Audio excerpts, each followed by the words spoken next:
Hello મિત્રો, progress કિચનમાં આપનું સ્વાગત છે।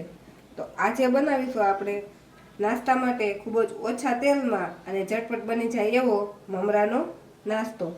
આ નાસ્તો 10 જ મિનિટમાં બનીને તૈયાર થઈ જાય છે અને આ નાસ્તો પચવામાં એકદમ હળવો હોય છે, એટલે આ નાસ્તાને તમે તમારા ડાયટ ચાર્ટમાં પણ સામેલ કરી શકો છો। તો આ મમરાનો નાસ્તો બનાવવા માટે મેં અહીં 200 ગ્રામ જેટલા મમરા લીધા છે। આ મમરા જે આપણે રેગ્યુલર મમરા હોય તે જ છે અને અહીં મેં 2 નંગ બટાકાને આ રીતે ઝીણા સમારી લીધા છે અને 2 નંગ ડુંગળીને પણ આ રીતે ઝીણી સમારી લીધી છે।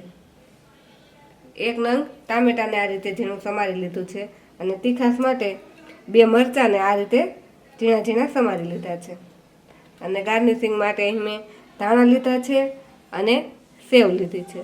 તો મમરાનો નાસ્તો બનાવવા માટે અહીં જે આપણે મમરા લીધા છે તેમાં આપણે પાણી નાખી અને મમરાને સારી રીતે ધોઈ લઈશું। પાણી નાખી તેમાં આ રીતે આપણે હાથથી ધીમે ધીમે દબાવી અને બધા જ મમરાને પહેલાં ભીના કરી દઈશું। આ મમરાને આપણે વધારે સમય પલાળવા નથી દેવાના। આ રીતે થોડા થોડા ભીના થાય એટલે તરત જ આપણે એને કાઢી લેવાના। આપણા બધા જ મમરા એકવાર ભીના થઈ જવા જોઈએ, એમ કોરા ન રહેવા જોઈએ। આ રીતે બધા જ મમરા આપણા ભીના થઈ ગયા છે। તો હવે આ રીતે હાથની મદદથી આપણે આ બધા જ મમરાને એક ચાળણીમાં નિતારવા માટે કાઢી લઈશું। મમરાને આ રીતે ધોઈ લેશું એટલે મમરામાં જે વધારાનો જે કંઈ કચરો કે એવું હશે તે પણ નીકળી જશે। તો આ રીતે આપણે આ મમરાને કોરા થવા દઈશું। જ્યારે પણ આપણે નાસ્તો બનાવવો હોય ત્યારે જ આ મમરાને ધોવાના અને વધારે અગાઉથી ધોઈને નથી રાખવાના। તો આપણા મમરા ધોવાઈ ગયા છે। હવે આપણે આના વઘાર માટે તેલ ગરમ કરીશું। આ કડાઈમાં આપણે 3 ચમચી જેટલું તેલ લઈ લેશું। આ નાસ્તો ખૂબ જ ઓછા તેલમાં બનીને તૈયાર થાય છે। આપણું તેલ ગરમ થાય એટલે આપણે તેમાં અડધી ચમચી રાઈ નાખીશું, અડધી ચમચી જીરું નાખીશું, તેમાં 1 સૂકું લાલ મરચું નાખીશું, 8 થી 10 નંગ લીમડાના પાન નાખીશું અને 2 ચપટી જેટલી હિંગ નાખી તેમાં આપણે સિંગના દાણા નાખી દઈશું।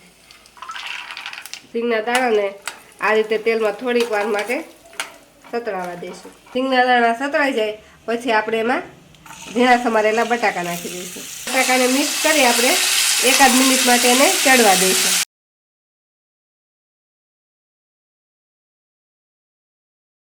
બટાકાને ચડતા 1 મિનિટનો સમય થઈ ગયો છે। હવે તેમાં આપણે જે ઝીણી સમારેલી ડુંગળી રાખેલી છે તે નાખીશું।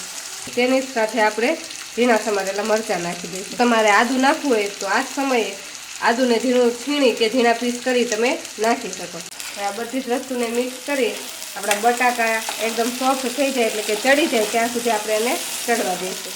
ફરીથી મીડિયમ ગેસ પર આપણે 2 મિનિટ માટે સાંતળવું એટલે આપણા બટાકા પણ એકદમ સોફ્ટ થઈ ગયા છે। આ રીતે જો ચમચાની મદદથી તરત તૂટી જાય છે અને આપણી ડુંગળી પણ એકદમ ટ્રાન્સપરન્ટ થઈ ગઈ છે। તો હવે તેમાં આપણે જે ઝીણા સમારેલા ટામેટાં છે તે નાખી દઈશું।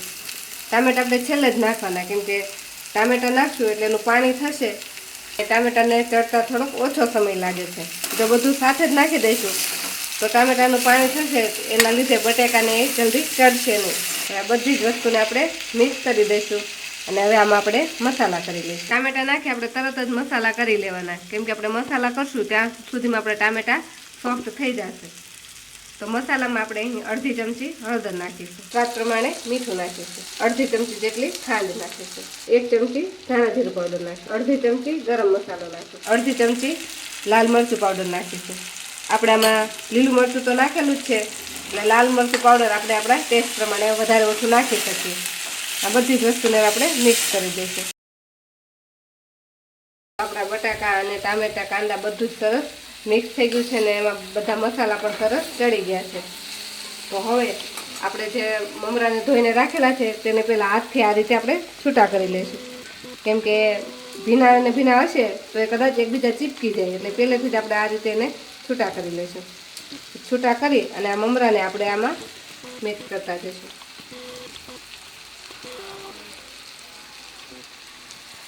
હવે આ બધી વસ્તુને આપણે મમરા સાથે મિક્સ કરી દઈશું। આ નાસ્તો ખાવામાં ખૂબ જ ટેસ્ટી લાગે છે અને આ નાસ્તો બટાકા પૌવા કરતાં પણ હળવો હોય છે। તો આપણે બધી જ વસ્તુ સરસ મિક્સ કરી દીધી છે। બધી જ વસ્તુ હવે સરસ મિક્સ થઈ ગઈ છે। તો હવે આપણે ગેસને બંધ કરી દઈશું. ગેસ બંધ કરી તેના પર આપણે અડધા લીંબુનો રસ નાખીશું. તેથી આ નાસ્તામાં એકદમ ખાટો મીઠો ટેસ્ટ આવે. તેના પર આપણે લીલા ધાણા નાખી દઈશું. લીલા ધાણા નાખી આપણે એને મિક્સ કરી દઈશું. હવે આપણે આ ગરમા ગરમ નાસ્તાને સર્વ કરી લઈશું.